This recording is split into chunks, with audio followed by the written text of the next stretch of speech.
Hey friends, welcome to the channel. Now that most of you who want to purchase a PS5 can finally get their hands on one, be it the classic or the slim, the most important question in the mind of a new PS5 owner is how to go about expanding the internal storage.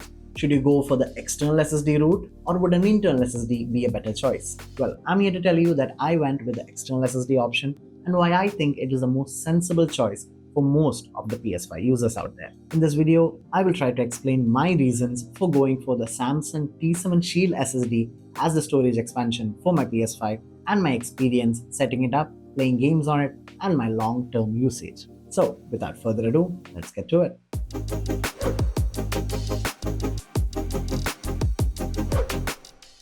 The product comes with fairly elaborate packaging. Opening it up, first up is the Samsung T7 Shield SSD itself. Delving deeper, we have the Type A to Type C cable, followed by the USB Type C to Type C cable. There's also the quick start guide, but we don't need that. From first impressions, this deep blue color is quite attractive, with the outer material being made of a more rubbery texture. This is designed as a rugged version of the original T7 and is advertised as IP65 dust and water resistant and up to 3-meter drop resistant. I've actually accidentally drop tested the product a few times and I can attest it does hold up. There's a Samsung branding on top, the T7 Shield is printed on the back. The product is quite tiny and cute. This rubber material catches a lot of dust and lint though, and I don't know how clean it is going to be in the long run. Doing a quick size comparison with my Seagate HDD, you can see that it's positively minuscule in comparison. It's thinner, smaller, and is close to the size of a debit card. The SSD comes in two storage sizes, the 1TB version and the 2TB version, and I have the 1TB version here.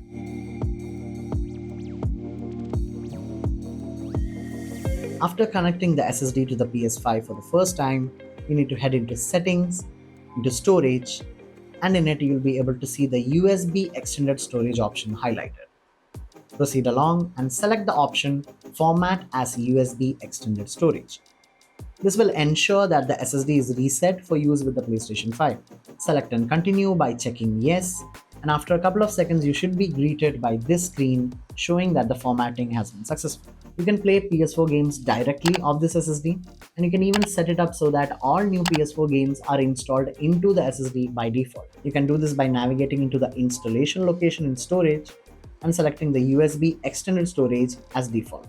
However, PS5 games can only be stored in the external SSD until such a time comes when you need to play it. If you need to play the PS5 game, you will need to copy the files from the external SSD into the internal storage of the PS5 and launch the game from there. To start the transfer of installed games from your internal storage to the SSD, you can head into console storage, select the games that you want to move, and move them. Simple as that.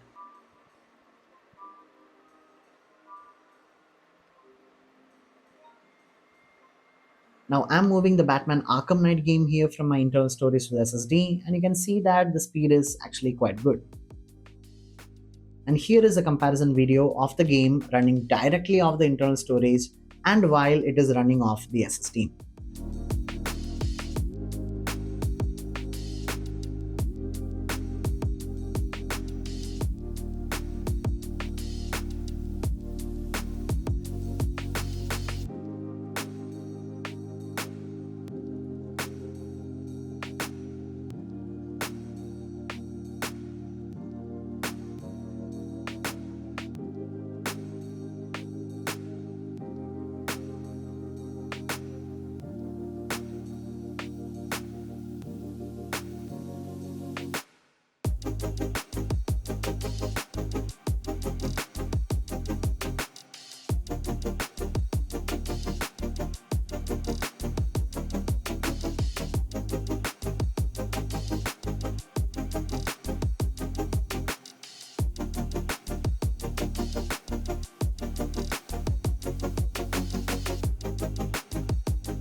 Even while copying PS5 games from the internal storage to the external SSD, the speeds have been excellent. I've had the SSD for a couple of months now and I like the overall experience of using the device. I've tested a couple of games on this SSD like Sekiro Shadows Die Twice, God of War, Last of Us, and all of them run pretty smoothly just like how they would from the internal storage of the PS5. I'm happy to report that I haven't had any game-stopping bugs or crashes while using this SSD with my PS5. The SSD does get a little bit warm to the touch while you're playing PS5 games off it, so if you're worried about the longevity of the device, I would recommend that you unmount the SSD once you're done with your gaming sessions and store it in a closed space like a desk or a drawer instead of leaving it connected to your PS5.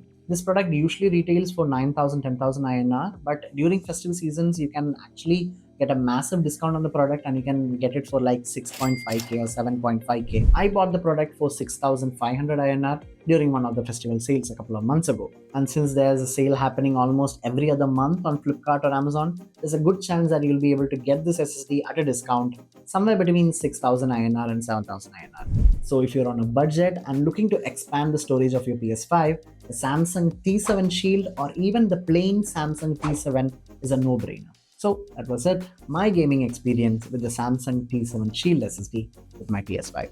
If you watched till the end, thank you so much. I appreciate you and you're awesome.